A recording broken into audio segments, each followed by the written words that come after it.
When the last student walked out of my classroom that afternoon, I thought my day was finally over. I was 67, tired, and already thinking about my comfortable slippers and a cup of camel tea.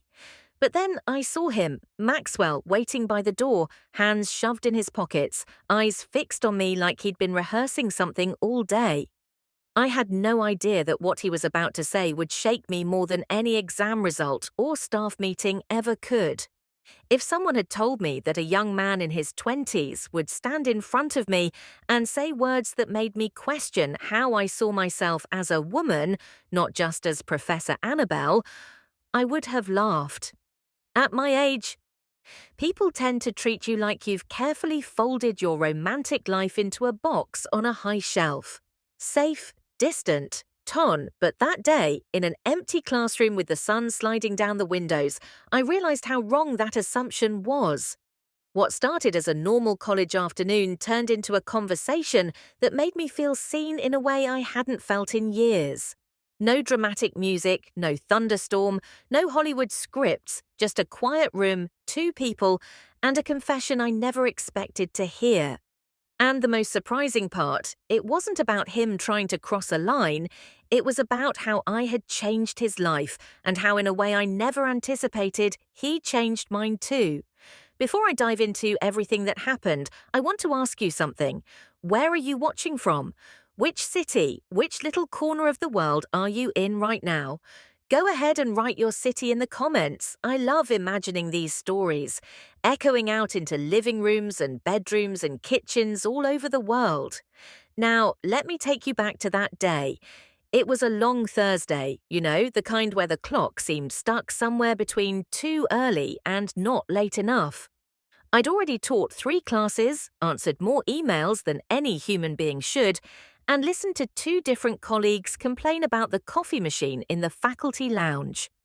By the time my last class rolled around, my voice had that rough, slightly tired edge to it, and my feet were silently begging me to sit down.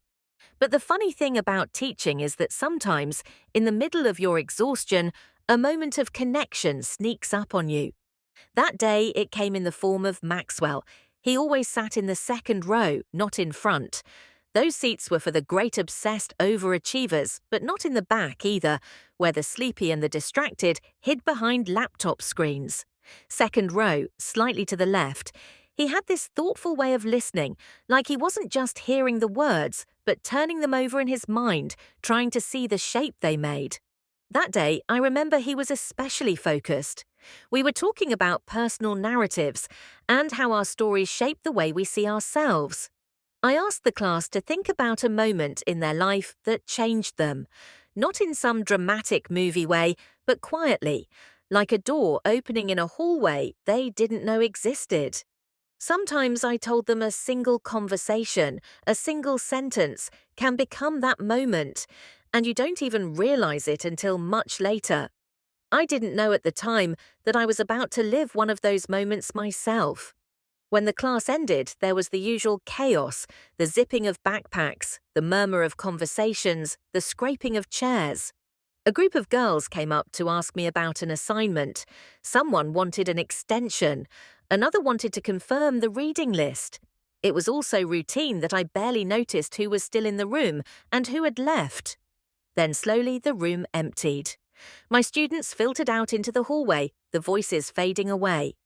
I started gathering my things, my notes, my pen, my reading glasses that I always pretend I don't need. I slipped them into my bag and finally looked up. That's when I realized Maxwell was still there. He was standing by the door, not leaning on the wall, not scrolling on his phone, just waiting. His backpack strap was hooked around one shoulder, his other hand fidgeting with a keychain. When our eyes met, his face did this tiny nervous twitch, like he'd been caught doing something he wasn't sure he was allowed to do. "Maxwell," I said, surprised, "is everything all right?" He took a breath. One of those deep, steadying breaths you take when you're about to say something that matters. "Yeah, I think so." He gave a small, awkward smile. "Do you have a minute and a professor? I smiled for you. Sure, come on in. Close the door if you'd like." The moment I said it, I felt a strange flutter in my chest. It was such an ordinary sentence, but somehow the quiet room suddenly felt more intimate. The door made a soft click as it shut, and the hallway noise dropped away, like someone had turned down the volume on the outside world. He didn't come too close. He stood a few steps away from my desk, giving me space. That alone told me something about him, about his respect, his awareness. I appreciated that more than I could say, so I asked, keeping my voice light, "What's on your mind?" He shifted his weight from one foot to the other. "I've been thinking about what you said today, about moments that change us." I nodded. "It's a lot to think about." "Yeah," he said, then paused. "I think I'm kind of in one of those moments right now." There was something in his tone that made me straighten up a little. Not danger, not disrespect, just intensity. Emotion carefully held back like water pressing against glass. "All right," I said softly. "Tell me." He laughed under his breath and glanced at the window where the late afternoon light was fading into a mellow gold. "You know, I've been trying to rehearse this in my head for weeks, but it never sounds right." My heart gave a tiny confused skip. Weeks rehearse what? He lifted his eyes back to mine, and they were steady now, like he'd found his resolve in the space between one breath and the next. "I wanted to tell you how much you've changed my life," he said, "and how much you mean to me." The words hum in the air between us, simple, clear, and suddenly incredibly heavy. For a second, I forgot how to breathe. I'm not a woman who startles easily. I've lived long enough, loved enough, lost enough. But there was something disarming about hearing those words from someone so much younger, in a room where I usually talk about grades, deadlines, and office hours. I did what I always do when I'm surprised. I reached for humor.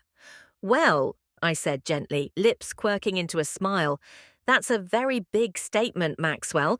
You sure you don't just mean you're grateful? I let you hand in that essay late last month." He smiled back, but his eyes stayed serious. "No, it's not about that. I mean, yeah, thank you for that too, but this is more." A strange warmth spread through my chest. I wasn't naive. I knew about boundaries, about ethics, about how it might look if anyone walked in, but I also knew sincerity when I saw it. And this was sincere, raw even. "All right," I said, folding my hands on the desk, anchoring myself. "Tell me the more part." He took another breath and started talking slowly. At first, then with the kind of momentum that comes when you're finally saying things you've been holding in for too long. He told me about the first day he walked into my class when he was still unsure if he belonged at the university at all, how he'd been thinking about dropping out, how his family had been skeptical about him studying something impractical, how he had been carrying around this quiet, gnawing fear of not being good enough. "And then there was you," he said. "You treated me like my thoughts mattered, like my questions weren't annoying or stupid. You look people in the eye when they talk. Do you know how rare that is?" I felt the back of my throat tighten. I hadn't thought that was anything special. To me, it was just basic respect. He went on.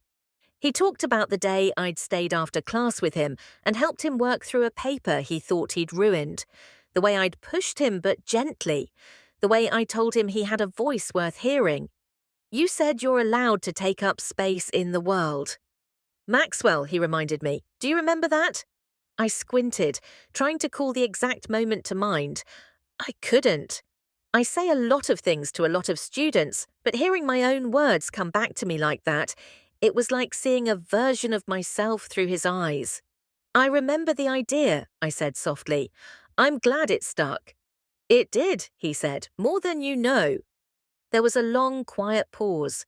The room felt smaller somehow, but not in a bad way, more like it had become a container for something fragile and important.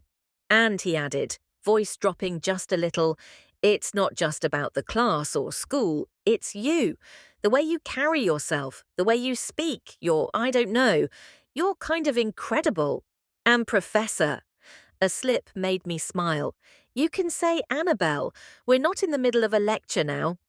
"Annabelle," he repeated very carefully like he was trying on the sound of it. "I know I'm younger. I know I'm your student. I know this probably sounds crazy, but I needed you to know how much you mean to me, not just as a teacher, as a person, as a woman. That last word landed somewhere deep inside me as a woman.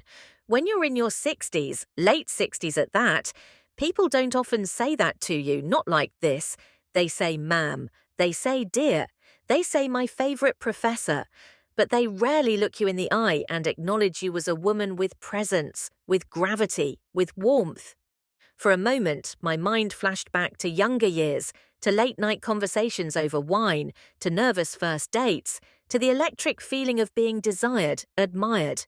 Somewhere along the way, life, work, grief, and responsibility had layered themselves over those memories like dust on a bookshelf. I hadn't forgotten them exactly. I just hadn't expected to feel that alive again in that particular way. I became very aware of my own body in that moment. The way my hands rested on the desk, the slight lean of my shoulders, the way his gaze never wandered anywhere inappropriate but still seemed to see all of me. I took a slow breath, steadying myself. "Maxwell," I said quietly, "thank you for trusting me enough to tell me all of that." He swallowed it. "I was scared you'd be angry or think I'm some kind of creep. If you'd said all this in a different way, maybe," I replied with a gentle smile. "But you didn't. You've been respectful, honest. That matters a lot." He relaxed just a little at that. His shoulders dropped and a small relieved laugh escaped him. "I'm not asking for anything," he added quickly. "I know there are lines we can't cross. I didn't want to keep it all in anymore. I wanted you to know that you're important, that you're not just a person who grades my papers. You're someone I care about." Those last three words wrapped themselves around my heart like a warm scarf. You're someone I care about. I could feel the weight of the moment pressing on both of us. There was a path where this conversation could become something unhealthy, something reckless. But there was another path too, a path of honesty, boundaries, and mutual respect. A path where an older woman could allow herself to be moved by genuine admiration without betraying herself or her values. I chose that path. "Can I tell you what I'm feeling right now?" I asked him. He nodded, eyes searching mine. "Please." "I'm moved," I said simply, "more than I can easily explain. At my age, we're not used to hearing words like yours. People act like our stories are winding down, like excitement, intensity, connection. Those are all meant for younger people." I smiled sadly. "You reminded me that I'm still here, that I still matter, as a teacher, yes, but also as Annabelle, as a woman." He listened with a seriousness that surprised me for someone his age. No smirk, no arrogance, just quiet attention. But I continued, "I also have a responsibility to you, to myself, to my position here. I can't pretend we're just two strangers on a train. I'm your professor. There are rules, ethical ones, that protect both of us. Do you understand that?" He nodded immediately. "Yeah, I do. I swear I'm not trying to make your life complicated." I chuckled softly. "Too late. You've certainly made it interesting." He laughed and the tension in the air loosened a little. "I'm glad you told me," I said. "I really am, but I need you to hear this clearly. Whatever you're feeling, I respect it. I'm honored by it, and I'm not dismissing it, but we have to hold it carefully. We can't act on it in ways that would hurt you or me or your future." His jaw clenched for a second, and I could see the battle in his eyes between desire and understanding, between longing and responsibility. Then he exhaled long and slow and nodded. "I get it," he said. "I don't want to mess up your life or mine. I just wanted you to know. And maybe I wanted you to feel seen too." That sentence hit me harder than he probably realized. Maybe I wanted you to feel seen too. "Thank you," I whispered. For a moment, we just stood there in the soft light of the empty classroom, me behind my desk, him a few steps away. Like the space between us was a line we were both acknowledging without needing to draw it on the floor. Outside, I heard footsteps in the hallway, a distant door closing, the world reminding us it still existed. "Listen," I said gently. "Whatever you're feeling, it doesn't have to disappear. But maybe we can reshape it. Let it be something that supports you instead of confusing you. Let it be admiration, gratitude, a reminder that you're capable of forming deep connections, that you're not invisible either. He smiled, and there was a softness in it that made him look younger and older at the same time. Yeah, he said quietly, I can do that.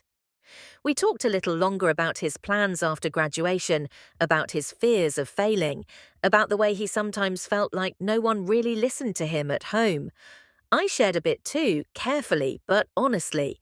I told him I understood what it meant to feel underestimated, to feel like people only saw one version of you. The sun slipped lower in the sky, the classroom dimming around us until the whiteboard looked almost grey. Eventually, I glanced at the clock and smiled. If we stay here much longer, they'll start charging us rent, I joked.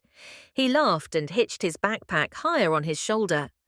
Thank you for listening, he said softly. Not just today, all semester. Thank you for trusting me, I replied. And Maxwell? Yeah. Don't ever apologize for feeling deeply. Just learn to carry it in a way that doesn't hurt you or anyone else. That's the real work of growing up. He nodded, eyes shining just a little more than before. I'll see you in class, Annabelle, he said, the name coming out gentler this time. Yes, I answered, feeling that warm, complicated ache in my chest. I'll see you in class. He opened the door and the noise of the hallway flowed back in. For a second, he looked like he was going to say something else, then thought better of it. He gave me one last quiet smile and walked away. When the door clicked shut behind him, I finally let out the breath I hadn't realized I was holding. I sat down slowly in my chair and stared at the empty rows of desks. My life didn't suddenly turn into a movie. There was no dramatic soundtrack, no instant reckless decision, just a woman of 67, alone in a quiet classroom, feeling more alive, more seen, and more complicated than she had in a very long time. I pressed my hand lightly against my chest and closed my eyes for a moment. I hadn't expected his words. I hadn't expected my reaction. And I certainly hadn't expected that this conversation in this ordinary room would be the beginning of a shift in how I saw myself and in what would happen between us next. When I woke up the next morning, the first thing I felt was a strange kind of warmth in my chest.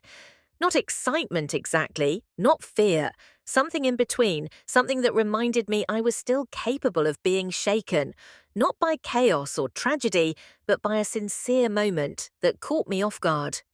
I lay there for a few minutes, staring at the ceiling, replaying Maxwell's words in my mind. Not in a romantic way, not in a dangerous way, but in a human way, a way I hadn't felt in years. The day moved slowly at first. I made my tea, I checked my emails. I watched the morning sun crawl across my kitchen floor like it had every morning for decades. But everything felt slightly different, like someone had turned up the brightness on the world without asking my permission. It was unsettling, but not unpleasant. I tried to tell myself that what happened yesterday was simply the emotional spillover of a young man searching for direction and validation. And maybe that was true. But there was also something else. Something about the way he had chosen his words, the seriousness in his voice, the way he looked at me with respect rather than recklessness. He hadn't been trying to thrill me. He had been trying to honor me. That was the part that stayed with me. I wasn't naive. I knew that kindness from a younger man could unsettle even the most stable woman my age, not because it promises anything improper, but because it reminds us that we are still visible, still relevant, still capable of stirring something in someone else beyond polite admiration. As the day went on, I wondered if he regretted saying anything at all. Regret tends to creep in once the vulnerability settles, especially for young people. I wondered if he would avoid eye contact in class, or if he'd pretend nothing happened, or if he'd walk in with that same steady bravery he had yesterday. By the time my afternoon class rolled around, I felt that familiar fluttered in my stomach, the one you get when you're not sure how a conversation you didn't plan to have will reshape the next one. When I stepped into the classroom, students were already filtering in, some chatting, some scrolling on their phones, some looking half asleep. The hum of normally filled the room instantly, and for a moment I wondered if I had imagined the intensity of yesterday. Maybe my mind had simply magnified the moment. Maybe. And then he walked in, Maxwell. He didn't scan the room nervously. He didn't avoid my gaze. He spotted me instantly. And when our eyes met, he gave me the smallest, calmest nod, subtle, respectful, steady. In that single gesture, he communicated everything I needed to know. He wasn't ashamed of what he had said. He wasn't pretending it didn't happen. He wasn't pushing for more. He was simply acknowledging the truth of the moment and the boundary we had both agreed to. I nodded back just as gently. He took his usual seat, second row, slightly to the left, and opened his notebook like it was any other day. His composure surprised me. Young men his age usually handle emotions like they're juggling glass with trembling hands. But Maxwell, he carried himself with a maturity that made me wonder where it came from, what shaped him, who he had been before he walked into my classroom months ago. Class that day was lively. Students debated, laughed, argued about interpretations, filled the room with that restless energy I'd come to love over the years. Yet, beneath it all, I was acutely aware of a second layer, a quiet thread running between his presence and mine. Not inappropriate, not flirtatious, just aware. Every teacher knows what that feels like when a particular student is paying close attention, not because they want something from you, but because they feel something with you. A sense of connection, a sense of being understood. It doesn't have to be romantic. It can be profoundly human. Near the end of class, I posed a question that unexpectedly changed the direction of the entire afternoon. Would anyone be willing to share a moment from their life? I asked where someone said something that shifted how you saw yourself. Silence swept the room for a moment. Students avoided eye contact, as they often did when personal reflection was at stake. I didn't expect anyone to volunteer. So when Maxwell raised his hand slowly, deliberately, my breath caught. "Yes, Maxwell," I asked, my tone careful. He didn't look at me, not directly. He stared at his notebook instead, his voice steady and open. "I had a conversation recently," he began, "with someone I really respect. Someone older, wiser, someone who's made a big impact on who I'm becoming." I kept my expression neutral, but inside I felt something shift. "This person reminded me that I'm allowed to take up space in the world," he continued, "that I don't need to be quiet to be accepted, and that my voice matters even if I don't always feel like it does." A soft murmur rippled through the room. He still didn't look at me. They didn't just change how I see myself, they changed how I walk into a room, how I speak, how I choose to exist. And I don't think I'll ever forget that. The moment stretched like a ribbon between us, thin, quiet, unspoken, but unmistakably real. When class ended, I watched him pack up slowly. I half expected him to stay again, but this time he moved with a different intention. He didn't linger at the door. He walked out with the crowd, giving me space, giving himself space, honoring what we had said yesterday. But just before he disappeared into the hallway, he glanced back only for a second. A small smile, a silent thank you, a reminder that nothing had been undone, only rearranged into something steady and meaningful. The next day, however, everything took a turn I didn't expect. It was late afternoon, my office hours were long over, the hallway quiet. I was heading out of the building when I heard footsteps behind me. Quick, purposeful, familiar. Before I could turn, a voice called out, "Annabelle, wait!" I turned, startled. It wasn't Maxwell. It was another student, a woman, Emily. Bright, sharp, observant Emily, who sat in the back and noticed everything. She jawed up to me slightly out of breath. "Professor, can I talk to you for a second?" "It's important." Something in her tone tightened my chest. "Of course," I said. "Is something wrong?" She hesitated, glancing down the hallway as if making sure no one was listening. "It's about Maxwell," she said quietly. My heart skipped. I don't want to involve you in anything messy, she continued. But I think he should know. He talks about you a lot. And not in a weird way, just he really admires you. But today after class, he looked different, like something's waiting on him. I kept my expression calm. Did he say something? She shook her head. No, but I've known him for 3 semesters. He only looks like that when he's going through something personal. And whatever it is, I get the feeling it has to do with you. Not in a bad way, just intense. I swallowed, choosing my words carefully. Emily, I said gently, thank you for your concern. Truly, but I promise you, Maxwell and I understand the boundaries of our relationship. Nothing inappropriate has happened, and nothing will. She nodded, relieved, but still curious. Okay, I just care about him. You know, he's one of the good ones. I know, I whispered. When she walked away, I stood there alone in the dim hallway, wrestling with a new question. If Maxwell had accepted the emotional boundary yesterday, why did he still look conflicted today? I didn't hear from him that evening. No email, no question about assignments, nothing. It wasn't like him. The next morning, I woke up with that same unsettled feeling I had decades ago, whenever my own heart was tangled in something I didn't fully understand. By the time I reached the university, the sky had turned heavy and grey. Students rushed across campus, heads tucked into jackets as a light drizzle began. I headed to my classroom early, needing time to settle myself before the rush of bodies and voices filled the space. But when I opened the door, he was already there. Maxwell sitting in his usual seat, except this time his posture was tense, his hands clasped tightly together. He looked up as soon as he heard me, and in his eyes, quiet, earnest, conflicted, was the answer to yesterday's unspoken question. He wasn't pulling away. He wasn't regretting what he said. He had come early because there was something he still needed to tell me. Annabelle, he said softly, standing as though to honor the gravity of the moment.